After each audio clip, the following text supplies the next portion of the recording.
जो अमेरिका और ईरान इतिहास में पहली बार सबसे बड़ी डील कर रहे थे 1979 के बाद पहली बार ईरान और अमेरिका की इतनी बड़ी बात हो रही थी, डील हो रही थी, और इतने बड़े नेता आमने सामने। अमेरिका का वाइस प्रेसिडेंट जेडी वेंस सामने बैठकर बात कर रहा था और पाकिस्तान ने यहां पर बेहतरीन काम किया। अब भाई जिस आदमी ने एक ट्वीट नहीं किया डर से कि अमेरिका किलट जाएगा और अपने ही मेहमानों के ऊपर हुए हमले पर एक ट्वीट नहीं किया, उनके तो चूतड़ों में आग लगेगी कि जिस पाकिस्तान को अब तक हम गालियां बक रहे थे उसने ये काम कर दिया। भाई अपॉर्चुनिटी मिली, अब जीतेगा वही जो लपकेगा। तुम तो ट्रंप से डरते रहे। बहरहाल अब आपको बता दूं कि जो बातचीत बहुत बढ़िया और आमने सामने से शुरू हुई थी, वो बातचीत भारतीय वक्त के मुताबिक रात 12 बजे तक खराब हो गई है। क्यों? रिपोर्ट यह है कि ईरान अपनी शर्तों पर है। अमेरिका कह रहा है कि स्ट्रेट ऑफ हॉर्मूज में सिर्फ आप टैक्स मत लेना, हम भी आपके साथ। ईरान का है आज तक अमेरिका के साथ हमने काम नहीं किया, स्ट्रेट ऑफ हॉर्मूज में हम तुम्हें कैसे काम दे देंगे, और भाई तुम्हारा क्या हक है वहां। अब यहीं पर बात खराब हो गई और अमेरिका की चालाकी और हरामीपन समझिए।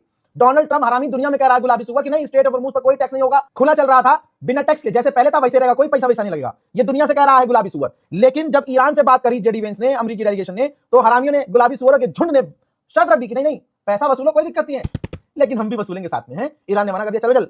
मामला अब इतना खराब हो गया है कि अभी आमने सामने बात कर रहे थे, अब अलग अलग कमरे में बैठ गए हैं। अब लिखित में वो अपनी बात बोल रहे हैं, लिखित में वो अपनी बात बोल रहे हैं।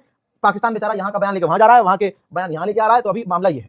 इसका मतलब ये नहीं है कि पूरी तरह से बातचीत खराब हो गई है। अभी बात सुबह भी होगी, अभी भी हो रही है, और उसके बाद कल भी बात होनी है। एक तरफ बात हो रही थी, दूसरी तरफ गुलाबी सुअर ने ये ऐलान किया कि हमारी नेवी ने, हमारे नेवी के 2 युद्धपोत ने स्ट्रेट ऑफ हॉर्मूज को क्रॉस किया है। ये 2-3 बार ऐलान कर दिया गुलाबी सुअर ने। तुरंत ईरान ने क्रॉस कर दिया, कह दिया कि हमने अमेरिका के युद्धपोत को धमकी दी, आगे बढ़ने से रोका। और दोस्तों बता दूं, रिपोर्ट यहां तक है कि जब नहीं रुक रहा था अमेरिका का युद्धपोत, तो ईरान ने ड्रोन लॉन्च कर दिया।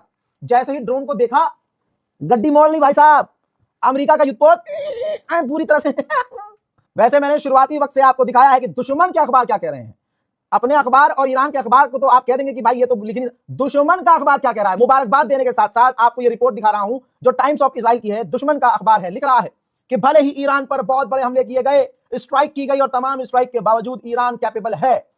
डिटेल रिपोर्ट में लिखा है कि ईरान के पास बैलिस्टिक मिसाइल, ईरान के पास हमला करने की कैपेबिलिटी, उसके लॉन्चर्स अभी भी मौजूद हैं। अंधभक्तों, इधर कोई नहीं देख रहा है, कसम खुदा की।